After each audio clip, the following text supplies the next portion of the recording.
Bersama dengan Dira Larasati di Indika Foundation Talk. Seperti biasa hari Selasa di pukul 5 sore selalu ada obrolan yang menginspirasi. Di tamu spesial kita hari Selasa ini, aku spesial banget mengundang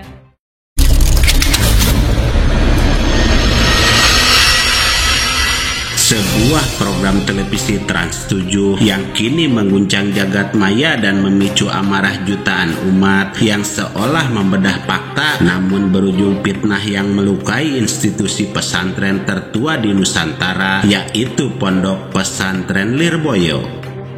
Sejumlah pertanyaan besar yang muncul terkait siapa dalang di balik tayangan, siapa rumah produksi yang membuat konten sensitif yang memicu kontroversi, meski pihak Trans 7 yang memang telah mengumumkan pemutusan kerjasama, namun nama rumah produksi, pembuat naskah, dan pengisi suara itu masih misteri dan dituntut untuk diungkap ke publik.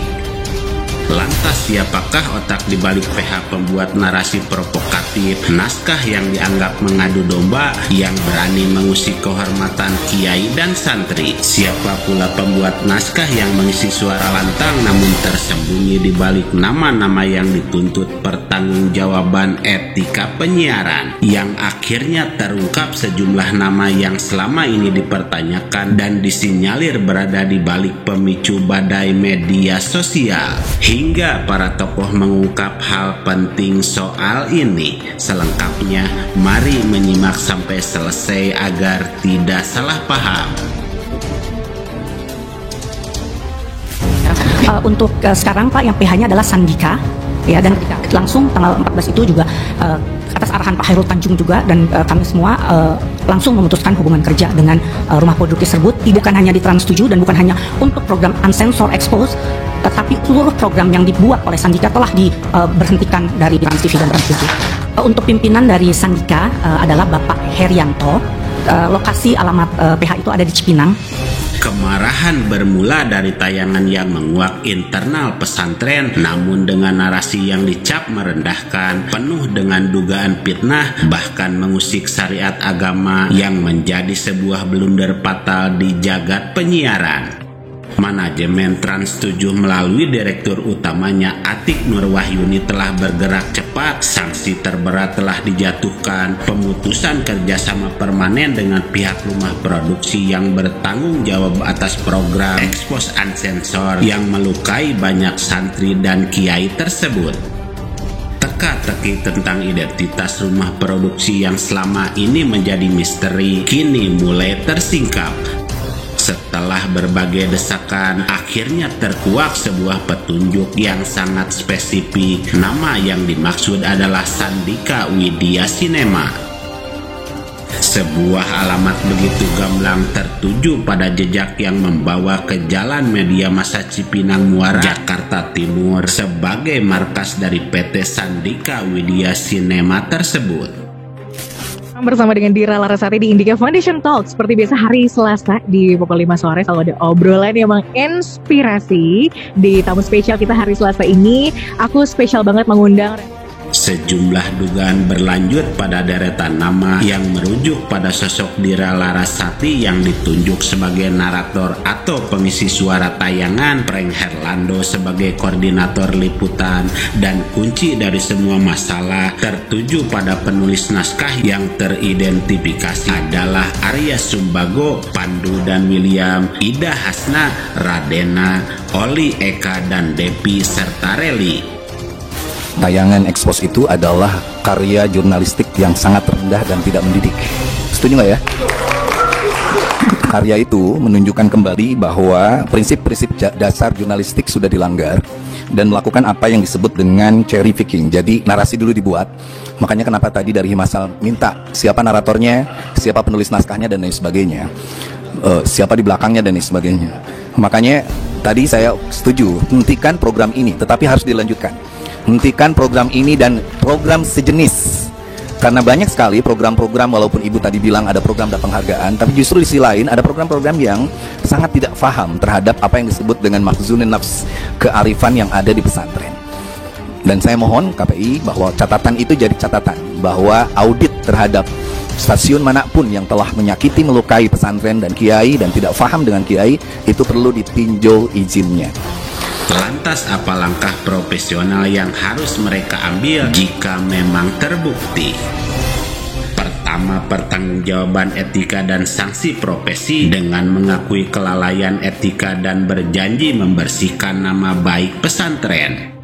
Kedua, komunikasi langsung dan islah perdamaian. Mereka harus berani turun langsung, datang dan meminta maaf secara face to face dengan ketulusan kepada kiai dan seluruh santri, karena islah adalah satu-satunya jalan meredakan amarah publik. Ketiga, evaluasi total dan penegakan disiplin internal para individu yang terlibat untuk diberi sanksi tegas, sebab ini soal menjaga kredibilitas dan etika profesi jurnalisme di Indonesia.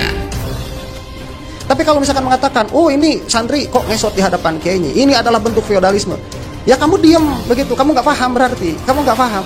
Karena orang melakukan hal itu atas landasan agama, yang mana agama ini adalah wilayahnya private, yang mana tatkala ini wilayahnya private, kamu tidak memiliki urusan untuk campur tangan kepada sikap orang tersebut atas landasan agama, begitu. Karena kalau demikian, kamu itu penistaan terhadap agama. Itu yang ada, ya. Jadi kalau misalkan kamu mau liberal, tinggalkan urusan agama, pola berpikir liberal itu. Pola berpikir liberal itu masuknya kepada perkara-perkara yang memang bisa dimasuki di situ, liberal, seperti politik dan lain sebagainya, begitu. Agama tinggalkan seharusnya. Kalau kamu tidak mau, orang-orang santri-santri itu marah, ya, karena tidak semua santri itu punya pikiran yang terbuka. Kenapa demikian? Karena untuk belajar jadi seorang santri itu mau diproyeksikan menjadi kiai itu lama, begitu, ya. Dan gaul dengan orang-orang seperti mereka, atau katakan kita lah yang di luaran ini, itu aib bagi seorang santri, itu aib itu. Dengan kejadian seperti ini, yang kami khawatirkan di sini, ya, yang saya sendiri khawatirkan adalah dimanfaatkan berita seperti ini oleh non-muslim, ya, dan memang itu nyata terjadi, ya, itu nyata terjadi. Jadi berita seperti ini dimanfaatkan, mereka memancing di air yang keruh dalam keadaan seperti ini, memanfaatkan situasi. Apa yang terjadi hari ini coba? Mulai mengajarkan kepada kita kebencian kepada pesantren, untuk menghilangkan cinta sebetulnya, karena dari situlah belajar cinta kasih. Cinta negeri itu dari situ. Hubbul waton yang diajarkan, cinta dari pesantren yang mengajarkan para ulama. Karena diajarkan Nabi SAW banyak hadis, Nabi bagaimana Rasulullah SAW menyebut tentang cinta. Dalam la yu'minu ahadukum hatta yuhibba li akhihi ma yuhibbu li nafsihi. Tidak sempurna iman kalian kecuali mencintai saudaranya seperti mencintai dirinya sendiri. Tentang cinta banyak dibahas oleh Nabi SAW. Dan itu ada yang diajarkan karena ilmunya Nabi diajarkannya di tempat semacam pondok pesantren. Ya, ini pondok pesantren akan diporak-porandakan ini. Biar orang nggak percaya, lalu nggak akan masukkan anaknya ke tempat tersebut, sehingga akan semakin jauh dari Nabi SAW. Sehingga muncullah sekarang upaya-upaya itu, sudah ada hasilnya, menjadikan mulai benci ke pesantren, benci ke ulama, benci ke dzurriyyah Nabi SAW. Itu target mereka, untuk menjauhkan dari Nabi. Menjauhkan dari Nabi langsung mungkin susah orang punya iman dengan Nabi, tapi dengan cara jauhkan dari pondok, nggak senang mondok, menjauhkan daripada ulama. Kalau ada ulama salah, wah, dibikin bagaimana agar umat ini punya pemahaman kalau semua ulama seperti itu, sehingga menjauh dari ulama. Yang hancur adalah umat itu sendiri. Masyarakat, ulama, dan santri kini mengawasi setiap gerak-gerik mereka, dan kami pastikan kasus ini tidak akan berhenti sampai pertanggungjawaban moral ditegakkan secara total, karena mata publik adalah pengawas sejati. Sehingga pesan yang bisa kita ambil bahwa kekuatan media adalah amanah yang tersemat, bukan lisensi untuk mengemas fitnah sebagai fakta. Sebab ketika etika disingkirkan demi rating sesaat, kepercayaan publik akan hilang, dan itu adalah kerugian yang abadi.